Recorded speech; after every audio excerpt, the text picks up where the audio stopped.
Bismillah, Assalamualaikum warahmatullahi wabarakatuh. Alhamdulillah, hari ini kita kembali lagi belajar tematik, tema 1, subtema 3, pembelajaran 1 dan 2. Anak-anak soleh, sebelum kita belajar, sebaiknya kita membaca doa belajar. Ya, sekarang kita masuk di subtema 3, hidup rukun di sekolah. Ayo baca teks berikut ini. Udin dan teman-teman belajar di sekolah. Selain waktu belajar, ada juga waktu istirahat. Waktu istirahat dapat digunakan untuk berbagai hal. Ada yang bermain, berbincang, atau saling bercanda dengan teman. Udin dan Beni beristirahat di bawah pohon rindang. Mereka menikmati bekal makanan dari rumah bersama-sama. Coba lihat gambar ini. Udin dan Beni sedang makan bekal bersama di bawah pohon. Mereka saling berbagi bekal. Udin dan Beni ini menunjukkan sikap hidup rukun di sekolah. Coba kita lihat pertanyaan di samping. Apa yang kamu lakukan pada waktu istirahat di sekolah? Mungkin bermain atau makan bekal bersama teman? Ketika bermain bersama teman di sekolah, bagaimana sikapmu dengan temanmu? Iya, sikap kita terhadap teman itu harus baik. Kita harus menjaga kerukunan kita bersama teman di sekolah. Ingat ya. Sekarang kita masuk ke materi kalimat perintah. Bacalah teks berikut. Bekal makanan yang dibawa Udin disiapkan oleh ibu. Ibu menyuruh Udin untuk berbagi dengan teman di sekolah. Bagilah bekalmu dengan teman-teman ya, Udin. Baik, Bu. Mengapa kita sebaiknya berbagi dengan teman, Bu? Berbagi menunjukkan sikap rukun. Bawalah tempat bekalmu kembali ya. Pada percakapan Ibu dan Udin, di situ terdapat kalimat perintah yang diucapkan oleh Ibu. Di situ terlihat Ibu memerintahkan Udin untuk membagi bekal kepada teman-teman Udin. Coba kalian kembali membaca kalimat yang diucapkan Ibu. Iya, di situ terlihat jelas kan bahwa Ibu memerintahkan Udin untuk membagi bekal kepada teman-temannya. Selanjutnya, ibu mengucapkan kalimat perintah lagi agar Udin mengembalikan tempat bekalnya. Mengerti dengan kalimat perintah? Kalau belum mengerti, kita lihat penjelasan berikut. Ingat ya, kalimat perintah itu isinya menyuruh untuk melakukan sesuatu. Kalimat perintah diakhiri dengan tanda seru. Kalimat perintah diucapkan dengan sopan. Ya, coba lihat contoh kalimat perintah berikut. Contoh pertama. Masuklah ke kelas setelah bel berbunyi. Kedua, jagalah kebersihan kelas. Yang ketiga, tutuplah pintu setelah masuk ke dalam ruangan. Yang keempat, susunlah buku-buku di rak agar terlihat rapi. Yang kelima, buanglah sampah pada tempatnya. Jika kita melihat contoh kalimat perintah tadi, pada akhir kalimat terdapat tanda seru. Jadi, jika kalian menulis kalimat perintah, jangan lupa menulis tanda serunya ya. Ingat ya, penulisan tanda seru itu seperti ini. Sekarang kita masuk ke materi selanjutnya, yaitu penjumlahan 3 angka. Siswa di sekolah Udin cukup banyak. Ada 125 siswa laki-laki dan 117 siswa perempuan. Kembali kita mengingat cara menggambarkan bilangan dengan balok. Kita lihat gambar berikut.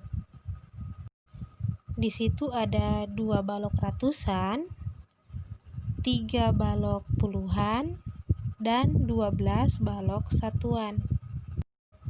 Coba sekarang lihat di bagian puluhan. Kenapa di situ tiba-tiba ada angka 10 dan pada tempat satuan sisa 2?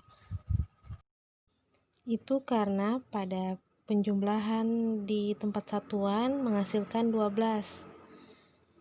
Kita menyimpan 10 pada tempat puluhannya dan tersisa 2 di tempat satuan.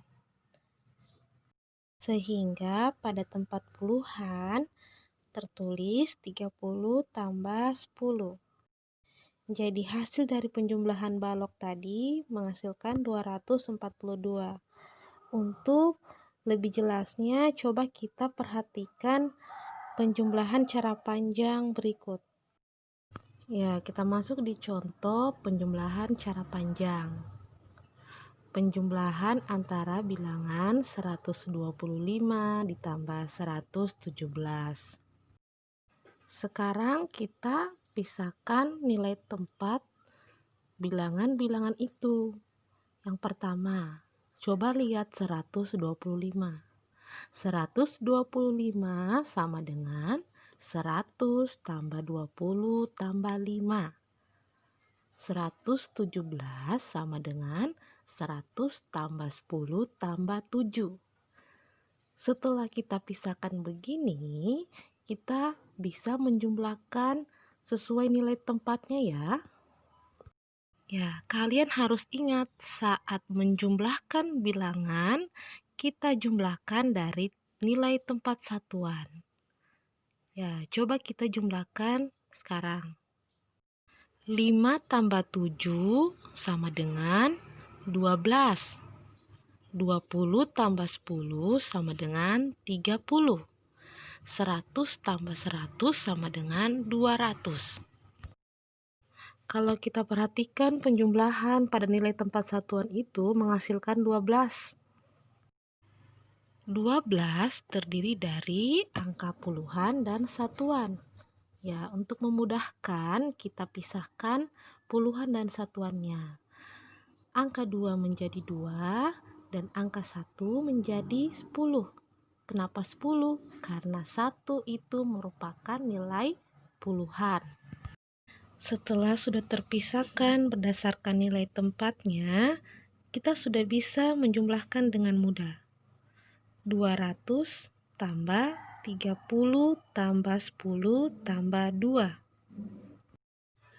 Kita jumlahkan 30 tambah 10 sama dengan 40 sehingga menjadi 200 tambah 40 tambah 2 yang hasilnya 242. Mengerti? Iya, tadi itu cara panjangnya ya. Sekarang kita mencoba menjumlahkan bilangan tadi dengan cara pendek. Ya. 125 tambah 117. Ingat lagi ya, dalam menjumlahkan bilangan, kita jumlahkan dari angka yang paling belakang atau dari yang paling satuan, kemudian puluhan, kemudian ratusan. Ya, kita jumlahkan dari satuan ya. 5 tambah 7 sama dengan 12. Kita tulis 2, ingat 1. Satunya disimpan di tempat puluhan ya. Selanjutnya kita jumlahkan yang puluhannya. 1 tambah 2 tambah 1 sama dengan 4. Selanjutnya kita jumlahkan ratusannya. 1 tambah 1 sama dengan 2. Sehingga penjumlahan 125 tambah 117 sama dengan 242. Ya, mengerti? Semoga dimengerti. Ya, sekarang coba kita lihat contoh penjumlahan dengan cara panjang selanjutnya. 267 tambah 129. 267 kita uraikan lagi menjadi 200 tambah 60 tambah 7.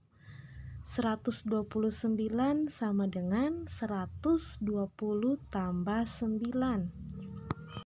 Seperti penjelasan sebelumnya, setelah menguraikan sesuai nilai tempatnya, kita jumlahkan juga sesuai nilai tempatnya. Dari mana kita menjumlahkan? Iya, dari tempat satuan dulu, kemudian puluhan, kemudian ratusan. 7 tambah 9 sama dengan 16. 60 tambah 20 sama dengan 80. 200 tambah 100 sama dengan 300. Selanjutnya, coba lihat di tempat satuan. Di situ ada nilai hasil penjumlahannya sama dengan 16. Karena di situ masih ada puluhan, kita pisahkan menjadi 10 tambah 6 agar mudah dijumlahkan nanti. Ya, sekarang kita lanjut ya. 300 tambah 80 tambah 10 tambah 6. Ya, kita lihat lagi di bawahnya. 300 tambah 90 tambah 6. 90-nya ini dari 80 tambah 10 ya. Ya, hasil penjumlahan dari semuanya adalah 396. Ya, selanjutnya contoh selanjutnya ya untuk penjumlahan dengan cara pendek. Selalu Ustazah ingatkan bahwa menjumlahkan bilangan, kita menjumlahkan dari bilangan yang paling belakang atau dari satuannya terlebih dahulu. Baik itu untuk penjumlahan cara panjang maupun dengan cara pendek. Kita jumlahkan dari satuannya. Contoh selanjutnya, 475 tambah 254. Kita jumlahkan dari satuan ya. 5 tambah 4, 9. Karena tidak ada yang mengganggu, kita langsung tulis ya 9. 7 tambah 5 sama dengan 12. Kita tulis 2, lalu simpan 1 di tempat ratusan. Selanjutnya, 1 tambah 4 tambah 2 sama dengan 7. Sehingga hasil penjumlahan antara 475 tambah 254 menghasilkan 729. Dimengerti? Alhamdulillah, materi hari ini telah selesai. Semoga anak-anak soleh semua memahami penjelasan dari Ustazah. Sekian dulu untuk hari ini. Assalamualaikum warahmatullahi wabarakatuh.